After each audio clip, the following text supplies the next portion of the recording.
নীরব অভিমান, যা বলা হয় না কাউকে, যা ভেসে থাকে কেবল হৃদয়ের ভেতর, কথায় প্রকাশ পায় না, কান্নায়ও ধরা দেয় না, কেবল নীরবতা হয়ে জমে থাকে চোখের গভীরে।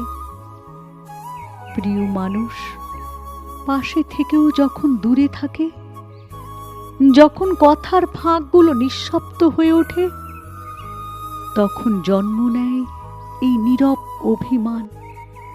না অভিযোগ, না অনুযোগ, কেবল নিঃশব্দ এক ব্যথা, যা চিৎকার করে না, তবু কষ্ট দেয় সবচেয়ে বেশি। এই অভিমান কারো দেখা যায় না, কারো কানে শোনা যায় না, কিন্তু ভিতরটা ভেঙে দেয় অদৃশ্য হাতুড়ির মতো। তবুও মানুষ চুপ করে থাকে, কারণ ভালোবাসা ভাঙতে চায় না, কারণ সম্পর্ক হারাতে চায় না।